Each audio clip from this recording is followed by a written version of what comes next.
بسم اللہ الرحمن الرحیم۔ عبد المناف آپ کی خدمت میں سلام عرض کرتا ہے۔ اگر آپ سعودی عرب کے حالات حاضرہ سے آگاہ رہنا چاہتے ہیں تو میرے چینل کو سبسکرائب کریں، ساتھ ہی بنی گھنٹی کو دبا دیں تاکہ میری آنے والی ہر نیو ویڈیو آپ تک بآسانی پہنچ سکے۔ سعودی وزارت صحت کا ترجمان ڈاکٹر محمد العالی نے کہا ہے کہ متعدد شہروں میں 24 گھنٹے کرفیو کا فیصلہ انتہائی اہم اور مفید رہے گا۔ اس سے رہائشیوں کو وبا سے تحفظ فراہم کرانا مقصود ہے۔ سابق ویب سائٹ کے مطابق ایک سیٹلائٹ ٹی وی چینل کو انٹرویو دیتے ہوئے انہوں نے کہا ہے کہ احتیاطی تدابیر پر معاشرے کا 50% حصہ عمل کر رہا ہے، جبکہ باقی آدھا حصہ پہلے جیسی سرگرمیاں جاری رکھے ہوئے ہے۔ انہوں نے یہ بھی کہا کہ صبح کے وقت جب کرفیو نہیں تھا تب مختلف مارکیٹوں میں لوگوں کا ازدحام ہو جاتا تھا۔ ہمارے پاس رپورٹیں ہیں جن سے ثابت ہو رہا ہے کہ لوگ ہدایات کی پابندی نہیں کر رہے۔ انہوں نے یہ بھی کہا کہ شاپنگ سینٹرز اور سپر مارکیٹوں میں لوگوں کی بھیڑ ہمارے لیے پریشان کن ہے۔ یہ انتہائی خطرناک ہے جس سے ہماری تمام تر کوششیں بے سود ہو رہی ہیں۔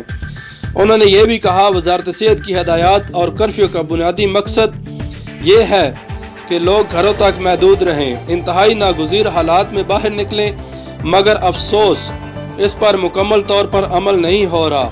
ترجمان سے پوچھا گیا کہ کیا اس سال رمضان المبارک اور عید الفطر کرفیو میں گزریں گی؟ اس پر انہوں نے جواب دیتے ہوئے کہا کہ دنیا کورونا پر قابو پانے کے لیے قریب نہیں اور سعودی عرب اس دنیا کا حصہ ہے۔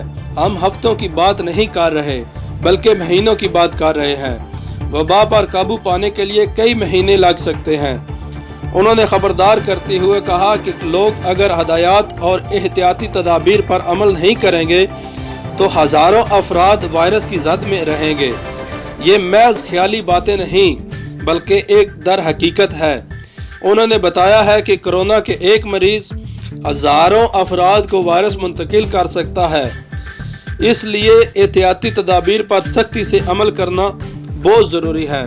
مزید ایسی ویڈیو دیکھنے کے لیے میرے چینل کو سبسکرائب کریں، ساتھ ہی بنی گھنٹی کو دبا دیں تاکہ میری آنے والی ہر نیو ویڈیو آپ تک بآسانی پہنچ سکے اور آپ اس سے فائدہ حاصل کر سکیں۔ اللہ حافظ۔